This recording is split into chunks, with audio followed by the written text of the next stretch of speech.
Well, welcome everybody to day 2 of the Democrats' shutdown.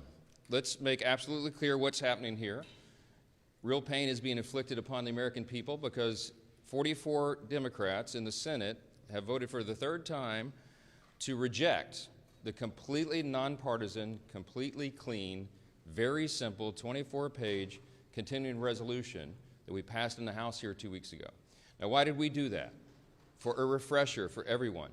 We have been working very hard, this leadership team, to get Congress working again. Congress has not done the appropriations process appropriately for many years now, and so we have forced the muscle memory back. Our appropriators have done a great job in bipartisan fashion, by the way, and they've worked very hard and passed 12 separate appropriations bills through the committee as is supposed to be done. We passed 3 of those off the House floor. The Senate did its work. For the first time in years, the Senate passed 3 appropriations bills off the floor. Those bills don't match up exactly. So the way the system works, everybody remembers from civics, is that when the 2 chambers have bills that don't align perfectly, you put together a conference committee. That's been done. All of that work's been done very deliberately, very carefully, and as good stewards of taxpayer resources. The problem is we ran out of time because the end of the fiscal year is September 30th. So we did the logical, simple, good faith thing. Instead of loading up a continuing resolution to keep the lights on, to keep the government open so this process can continue, instead of loading it up with poison pills or gimmicks or tricks, we sent over a very simple continuing resolution that every single Democrat in the Senate has voted for in the past, just to keep the government open for the people, so that we could get to November 21st, 7 weeks, to allow more time for this process to play out. That is what happened. Now, the Democrats did something they've never done before. Chuck Schumer has led them all to vote against it. Everybody's been discussing this for the last few days. Why in the world would Chuck Schumer do a 180-degree turn?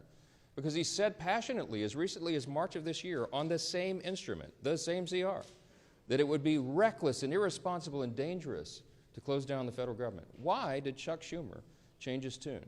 Everybody knows that now. He's trying to avoid a challenge from his left flank in his next Senate re-election campaign. And he wants to avoid the scrutiny that he received for doing the right thing back in March because the far left and the base really went crazy on poor Chuck Schumer. And so he changed his tune. And now they're trying to pretend it's about something completely different. They have made a decision that they would rather give taxpayer-funded benefits to illegal aliens than to keep the doors open for the American people, to keep vital services, veteran services, health care and nutrition for women, infants, and children. They would rather not pay the troops and TSA agents and Border Patrol agents. They would rather stop services of FEMA in the middle of a hurricane season than to do the right thing for partisan political purposes. It is selfish, it is reprehensible, and it is exactly the opposite of what they have all said themselves in their own words very passionately every day until now. We've been playing the greatest hits loop here on a video right outside the Speaker's office for days. You've all seen it. Make them answer for that. Don't ask the Republicans what we should be doing or what we should be negotiating. I don't have anything to negotiate. I sent them in good faith exactly what they had voted for before. We did not put any Republican provisions in that, and we tried to make this very simple, in good faith, so the appropriations process of the people can continue. Now, there's been a lot of talk about, they say that we're making this up, this illegal aliens receiving taxpayer benefits. It's a talking point, they said. I want to remind you of a couple of key facts. Everybody can remember, I think, back to 2020. In the presidential debate for all the candidates on the Democrat side, you might remember famously they were asked the question, raise your hand, they said on the stage, if you believe that illegal aliens should receive health care paid for by American taxpayers. Every single one of them raised their hand, to great applause in the audience from the Democrats who were there. Those hands included Joe Biden and Kamala Harris. Now, what did they do? Did they follow through on that promise? Yeah. They absolutely did. Joe Biden used executive orders, and he expanded benefits, health care, to illegal aliens in his 4-year term. That was an outrageous violation of the existing federal law and of the principles of good stewardship. Those resources are not meant for people who break the law and come into our country. They're meant for U.S. citizens. And so they watered down these health programs. It was terribly dangerous. So we got the majority. President Trump has returned to the Oval Office with a mandate of 75 million Americans, this big popular vote win. The House Republicans received our largest popular vote total in the history of this institution. Republicans went immediately to work. And we passed the one big beautiful bill, the Working Families Tax Cut, and we fulfilled all the promises that we made. One of the key promises that we made, because you all know that the open border was probably the #1 issue in the election cycle, was that we would end that madness. We would cut off resources, hard-earned taxpayer dollars by American citizens not going to reward people for breaking our law and coming over the border. And we did that.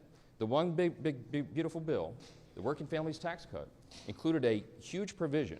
A big chunk of that bill was the health provisions.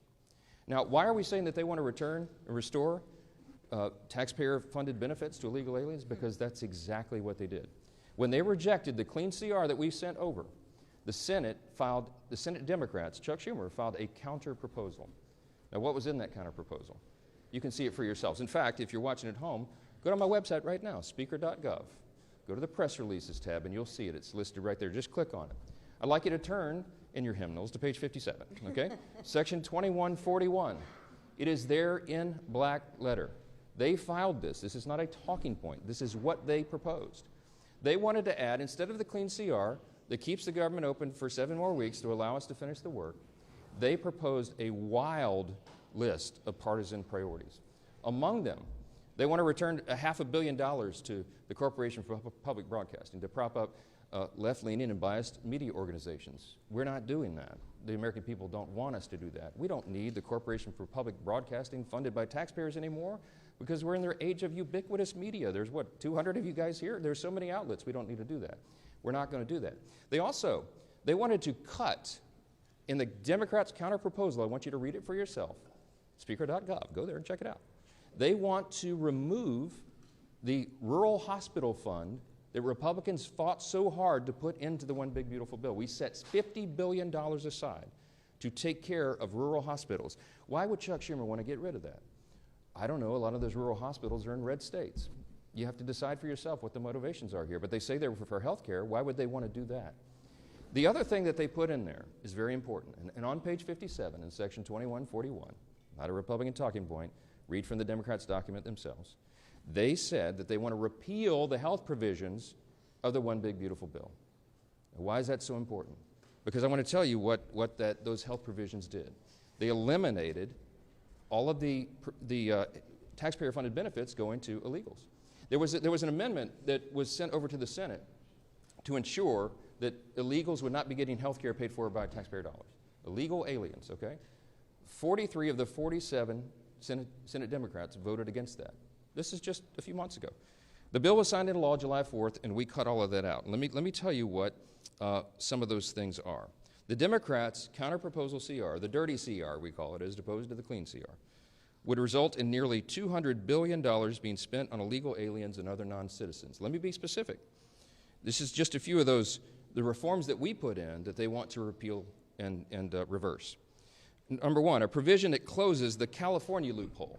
Now, that's a provision that's also been adopted by states like New York and Michigan and Massachusetts. Other states have followed, other blue states. The California loophole allows taxpayer-funded Medicaid for illegal aliens. We eliminated that in the big, beautiful bill. Their counter-offer is to repeal and reverse that. That would cost $34 billion of U.S. taxpayer funds.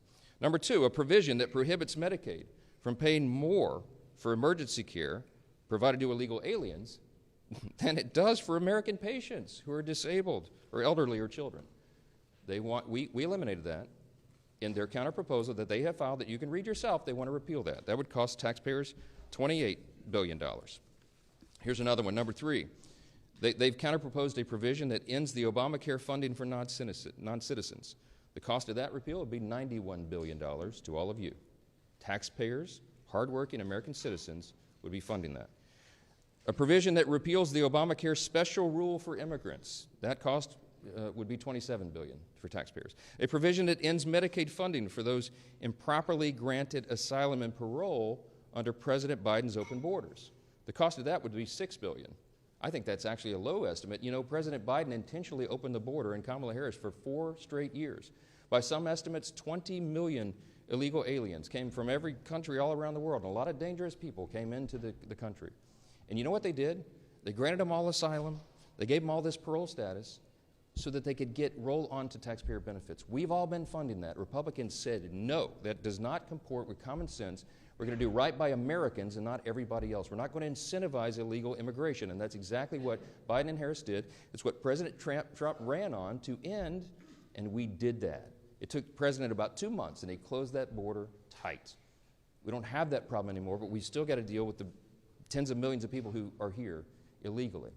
We're working on that. So the Democrats' so-called reasonable counterproposal would reverse all those common sense reforms I just listed and more. And I don't want you to take our word for it. I don't want you to regard this as some talking point. I want you to go read it for yourselves. Speaker.gov, go to press releases. You'll see it's the first thing listed. Click on the bill and go through it yourself, and you'll see it. The result of all this would be $200 billion at least in taxpayer-funded benefits going straight to illegal aliens. Those are the simple facts. They cannot refute it. We have been making the rounds in all the media and every mainstream media outlet that we can get to over the last few days. And no one can challenge the facts that are on the paper. It's right there for everybody to see themselves. We have lots to say about that, and I'll answer some questions, but I want you to hear from the rest of the leadership team. And our majority leader who's been working really hard on all this is Mr. Steve Scalise. Leader? Well, thank you, Mr. Speaker. And as we mark day 2 of Chuck Schumer's shutdown, we know that there is a very straightforward way out of this. And that is for Senate Democrats to join with Senate Republicans and vote for the bill that opens up the government and allows negotiations to continue. Surely by opening up the government, again, it doesn't resolve all of our differences, but it allows us to negotiate without Chuck Schumer holding the American people hostage. That's really what's going on here. You know, we had a vote on this House floor 2 weeks ago, and 99% of House Democrats voted to shut the government down. Led by their leader, Hakeem Jeffries, whipped their members to vote to shut the government down. And so they're running around this town right now doing podcasts and trying to be commentators. They're doing everything but being legislators. When they had an opportunity to actually govern, House Democrats voted to shut the government down. And now that the government's shut down, they're trying to blame somebody else for what they did. They voted to do this. They can get bailed out by Senate Democrats. The bill is still sitting over in the Senate. And so rather than trying to figure out who to assign blame to, what they should do is go over to the Senate, talk to their Senate Democrat counterparts and say, Senate Democrats, Chuck Schumer, open up the government again. And then let's have a negotiation over our differences. President Trump, you saw Vice President Vance as well saying, we will negotiate, but not while you're holding hostages of the American people. There are real differences we can negotiate. You know, they want to talk about all the Obamacare increases in premiums that they caused families. Obamacare is the health care law of the land, and it's leading to higher premiums for families. There are a lot of conversations that people can have about how to fix those problems. Throwing hundreds of billions of new taxpayer dollars to things like funding illegal alien health care is not the answer to that problem. And it surely is not the reason for Democrats to be shutting down the government. And yet that's what they're doing. Some of their own leaders have confirmed that's why they're shutting down the government. And it's unacceptable to most American people who just want the government to work for them and deserve that. And we had a vote on the House floor. You can go look at that vote and see that over 99% of Democrats voted to shut the government down. It's a real vote that we held, and that bill is still sitting in the Senate. We stand ready to negotiate on a lot of differences. We are in a conference committee right now on 3 of the appropriations bills, and Tom Cole and his appropriators have passed all 12 of the bills out of committee. John Thune, to his credit, changed course from the old days of Chuck Schumer when Chuck Schumer ran the Senate and didn't bring any of the appropriations bills out of committee. They're now moving those bills in the Senate, and so we can have a broader negotiation on how to properly fund government, how to properly set priorities over funding government, which, by the way, shouldn't be complicated. It's what every family does sitting around their kitchen table. They figure out how to properly budget their households. Businesses do this all the time. A small business, whether it's good times or bad, has to sit down and figure out how to make the budget work. Washington needs to do the same thing. And that means House Democrats and Senate Democrats need to stop holding temper tantrums, stop making $1.5 trillion demands for illegal alien funding, and vote to open up the government, release the hostages, and let's go get back to a negotiation over what the priorities of this country really should be. President Trump has proven he's ready to negotiate again. He brought all the leaders to the White House just a few days ago. He stands ready to resolve this, but the ball's in Chuck Schumer's hands right now. He has chosen to shut down the government, and he can't articulate any real reason except that they want to take things like $50 billion away from rural hospitals to fund health care for illegals. And the Speaker laid it out incredibly clearly. It's not some hypothetical. Chuck Schumer filed an alternative government funding bill, and it includes getting rid of all the verifications on things like making sure illegals can't get those taxpayer-funded benefits. They want illegals to get free health care benefits, and they're willing to shut the government down to do it. That's not where the country is. It's surely not why we should be here right now. But we stand ready to work. We've done our job in the House. It's time for the Senate to do their job and end this madness. Keeping our members tied together, united, focused on what we need to do is our whip. Tom Emmer.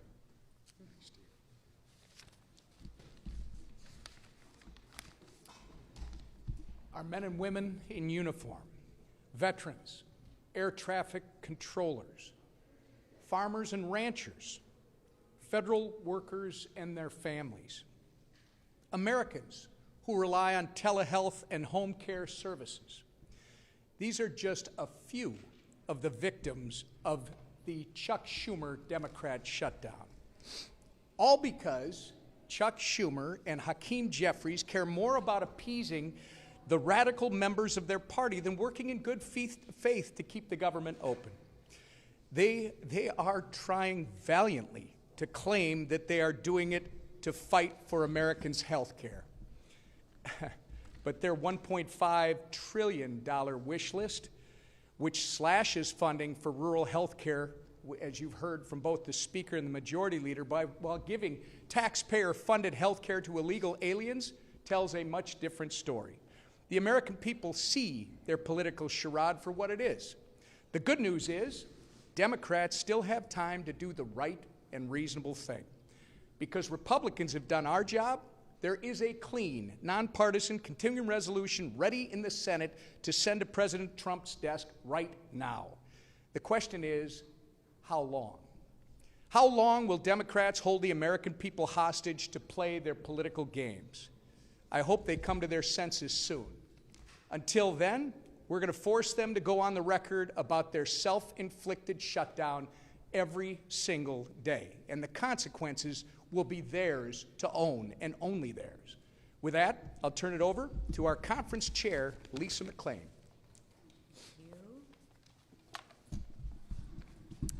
Thank you, and good morning, everybody. Listen, this is really simple. There is a way to open the government today. Pass the clean Republican CR bill that we already passed. I mean, it's really, really simple. That's it. Just pass it, right? Goodness, Democrats have done this 13 times before, right? The same bill, 13 times before. It's really, really simple. So what's the problem now? Ask yourself, what's the problem now? Democrats want to make their most radical followers happy. They're pandering to the radical Democratic arm of their party. And you know what? They want to spend your money to do that. They want to spend your money on government benefits to illegals. Your money. Where does that $1.5 trillion come from? It comes from your pockets. And you're going to give it to illegals. Nobody wants that, except the Democrats. They're going to spend your money on a climate crusade, and they're going to spend your money on radical media outlets. Gang, this is your money. It comes out of your pockets that you work very, very hard for. And more than $1 trillion they want to spend on their radical Democratic goodies. What's more, they want to make you pay for that, all while gutting historic investments in rural health care, which is really interesting, right? What's their talking point now? Oh, healthcare, healthcare, healthcare, healthcare, right? Then ask them, why would you gut $50 billion if you care so much about healthcare from the rural healthcare, right? Because they don't have any facts. All they have is talking points, right? And they can't remember what they're talking about, right? They're talking out of both sides of their mouth. They want to take $50 billion away from rural healthcare. Gee, I wonder why. And since they didn't get any of those things on a silver platter, they want to throw a fit, a tantrum, and they want to shut the government down.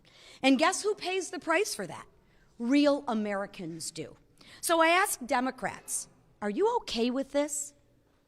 Are you okay with mothers on WIC unable to get milk for their children? Answer that question, Democrats, because with your no vote, you are voting for mothers on WIC not to be able to feed their children. Are you okay with that? Ask them that when you talk to them, right? And ask the Democrats, are you okay with soldiers wondering how they're going to make ends meet when they aren't getting paid? That's their vote when they vote for the clean CR, when they have a no vote on the clean CR. They are voting, Democrats are voting, to make sure that troops aren't getting paid. Ask them if they're okay with that. And ask them if they're okay with delaying home purchases for families and benefits of veterans, right? Enough. Enough. Stop the hijacking of our government. Stop the political games. That's why the leadership team behind me put a clean CR on the table. We didn't play any political games. We didn't add a bunch of our wish lists, a bunch of our pet projects to the CR. No, we said enough with the games. Let's put the exact same CR on the table that the Democrats voted for 13 times. And you know what they said? They said no. So if the Democrats really care about the American people, pass the clean CR, stop hijacking the American people, and stop pandering to the progressive, radical arm of their base. Thank you. Right here, yeah, yeah.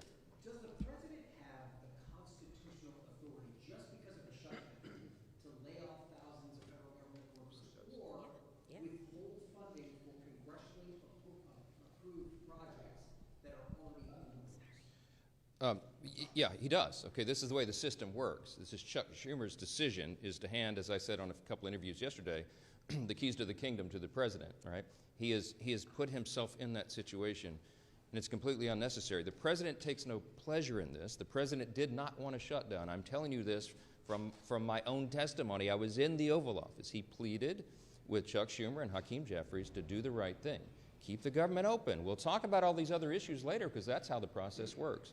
But failing that, because they have decided to vote to shut the government down, they have now effectively turned off the legislative branch, the Article 2 branch of, or the Article 1, sorry, the Article 1 branch of our government, and they've turned it over to the executive, okay? So in that situation, when Congress turns off the funding and the funding runs out, it is up to the Commander-in-Chief, the President of the United States, to determine how those resources will be spent. He has that responsibility given to him by the Democrats in the Senate.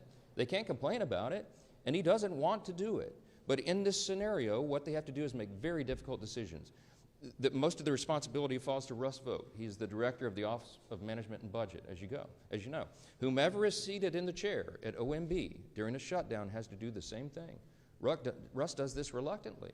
We had a 45-minute telephone conference with him yesterday. He talked to all the House Republicans. He takes no pleasure in this because Russ has to sit down and decide, because he's in charge of that office, which policies, personnel, and which programs are essential and which are not.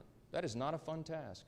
And he is not enjoying that responsibility. And it could end today if the Senate Democrats would come to their senses and do the right thing for the American people. But if they don't, and if they keep the government closed, it's going to get more and more painful because the resources run out and more things have to be reduced and eliminated. Now, when he sits down as the director of OMB, he will obviously have a subjective determination on the priorities. what do you think he would do? Because what would any OMB director do under any president? They're going to look to see for the administration's priorities first and ensure that those are funded. And so those are some very serious determinations that have to be made. We want to protect hardworking federal workers. And these are people who protect all the rest of us, by the way. We mentioned TSA agents, Border Patrol agents. Our troops, the military, are not being paid, and so they're inflicting hardship on people for no reason. Is it constitutional? Is it lawful? Is it part of our system? Of course it is. It always has been. And the Democrats are the ones who have decided to inflict the pain, not the president. Back row, back row. You all have shared polling showing the American public is on your side. I'm wondering if those layoffs happen in mass, thousands of federal workers are eventually cut from their jobs and programs. Do you worry you're going to sort of lose the support of the public in that scenario? No, I mean, look, the reason that we're talking with you so plainly today is to explain to every single American citizen why this is happening. How in the world could they blame the people here who have done our job and sent over a clean CR to keep the lights on? There is no gimmick. People say, why aren't you negotiating with Schumer and Jeffries? Because I quite literally have nothing to negotiate. There's nothing I can pull out of the bill that was a Republican priority to say, oh, we won't do that. Why don't you guys vote for it now? I don't have anything. I didn't put anything in it to send it over. I'm stunned. I'm stunned that they have decided to shut the government down and hurt people. It is on them 100%. The New York Times poll that was put on the Senate floor yesterday, I think it was, day before, they pointed out to Chuck Schumer, who's from New York, of course, that the New York Times, clearly not a right-leaning organization, publication, has found that 65% of respondents said, please, Democrats, don't shut the government down because you don't get what you want. Many of them remember in New York, of course, what Chuck Schumer and AOC and all the rest. AOC literally said that on the House floor several months back. She said, it's not normal to shut the government down just because you don't get what you want. Well, what changed? What changed? It's on them and not us. Yes, ma'am. Yeah. We've learned that the Senate obviously may take up your bill again, but if it fails, we've been told it's possible senators could go home for the weekend. They won't hold any votes until Monday. Do you think the Senate needs to stay? Of course they do. Of course they do. And the House is coming back next week, hoping that they will be sending us something to work on, that we can get back to work and do the people's business. They're anxious to come back, but the Senate Democrats, 44 of them, all the pressure should be on the 44 Democrats who were dug in to try to pander to the far left corner of their base. That's what this is. How important is it to appeal to the radical left of your base and hurt Americans? Because if they drag this on through the weekend, more and more people will be hurt. I want you to think about, I come from a big military district, okay? Louisiana's 4th Congressional District is home to Barksdale Air Force Base and the command of Global Strike. The Global Strike Command is in my district. In the south part of my district, we have Fort Polk and the Joint Readiness Training Center. I have lots of active duty military and lots of veterans. I want you to think about the young airman or the young soldier who's deployed right now, defending our freedom and all of us in America's interest. And they've left, I think of this one particular family. This gentleman is deployed. He's got a young wife at home, and they have 3 small children under the age of 6. She's not going to get a paycheck as long as Chuck Schumer's playing political games up here. They don't have a big, I know this family well, they don't have a large tranche of savings, okay? This is going to be a serious hardship. She won't be able to make the car note. She won't be able to maybe pay for groceries for the kids because Chuck Schumer's up here playing games to pander to the far left of his space. It's outrageous. Real people are getting hurt. Veterans are not getting health care services. We have suicide prevention programs, okay, that will not be funded because of this. This is not a game. FEMA services, if your flood insurance lapsed right now and you need to renew it, you can't do that right now. We have hurricanes off the coast of the United States right now. If you buy a home and flood insurance is required, which is in so many places around the country, you can't close on your home right now because Chuck Schumer and 43 friends in the Democrat friends in the Senate are making a game out of this. It is ridiculous. It is irresponsible and dangerous. We'll come in at any hour, at any day to get the job done, but they won't. Yes? Senator Chuck Grassley has said there could be $27 billion in ACA subsidies fraud. I know congressional Republicans have been looking at this issue of the Obamacare tax subsidies with those estimates.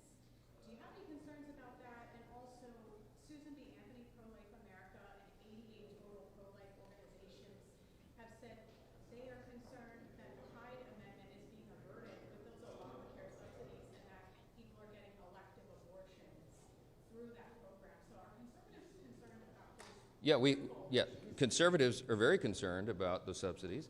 Not only that, but they're subsidizing not American citizens, they're subsidizing insurance companies with that, which has driven premiums up. It's got lots of problems, okay? I was in the Oval Office with the President, with Leader Thune, Leader Jeffries, and Leader Schumer a few days ago. And Leader Thune rightfully said to Chuck Schumer, that is a red herring in this, and you all know it. That is the subsidies that you're referring to don't expire until December 31st. We're at the end of September. You're trying to take a December policy issue and insert it into this discussion about whether we're going to keep government operating for the people. That is a ploy. They've done that simply so that they can show a fight against Trump and Republicans. Let me tell you what that is all about. There'll be lots of thoughtful discussion, deliberation, and debate about that because there's lots of opinions and it needs major reform. Leader Thune told Leader Schumer very clearly in front of the President, before that's even considered, you have to take on real reforms to address those issues. And they demonstrated right there in front of the President. He saw it for himself. That's not a simple issue. That's going to take weeks to deliberate and discuss and debate. But that's the beauty of the process. We have 3 months to do that. That is not an issue for today. The only issue is whether they're going to vote to keep the government operating for the people. Clear, plain and simple. Yes, sir. Mr. Speaker? Democrats want to not only have health insurance for illegals, but some of your Democratic colleagues over in the Senate are also talking about DEI programs that Democrats want to bring back. Can you elaborate on that? Yes, there's all sorts of. Remember, we sent over a 24-page clean CR. They sent over this thing that you'll have to see on my website to believe it yourself. But it's all chock full of all sorts of crazy things that they want to restore, and DEI has always been one of their big priorities. They want to spend $1.5 trillion new dollars of spending is what they're demanding to keep the lights on around here. It's absurd, and they should know it. They're all wrapped around the axle about these woke progressive programs being ended, but that's what the election was about. That woke progressive stuff is what the American people rejected. Some of our Democrat colleagues here are doubling, tripling down on it.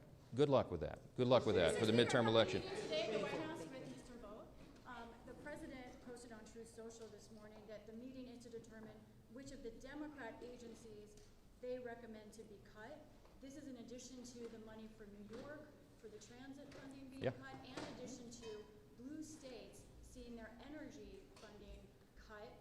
Two questions on this. I mean, do you think this is political targeting? Is that appropriate? And then in addition, HUD had on its agency webpage blaming radical Democrats for this. Is that an appropriate use of taxpayer money being overtly political? It's something we haven't seen before. I think what the HUD website says is the objective truth that we're telling you right now. There are 44 Democrats in the Senate, and by the way, every Democrat in the House except one who voted to shut the government down. They are the ones that made that decision. The White House and the executive branch take no pleasure in this. But when they are tasked with determining what the priorities are, obviously they're going to follow their principles and priorities and not the other team. That's the results of an election that everybody voted in, the popular election and electoral college. I am. And that's why I'm pleading with the entire country to call your senators, your Democrat senators, the 44 people who want to shut the government down. You should call them right now and tell them to get here and get to work and open the country up for the people. So many of you asked me this morning about sombreros and memes and why Hakeem Jeffries is all alarmed by that. But look, these are games. These are sideshows. People are getting caught up in battles over social media memes. We've got to keep this is not a game. We've got to keep the government open for the people. I don't know why this is so complicated. And to my friend Hakeem, who I was asked about, man, just ignore it. I mean, Gavin Newsom was trolling me last night. He painted me like a minion. He painted me yellow with big glasses and overalls. And I thought it was hilarious. You don't respond to it. For all my friends, R's and D's, don't respond to it. Get to work, do the people's business, and let's get on with it. Thank you all so much.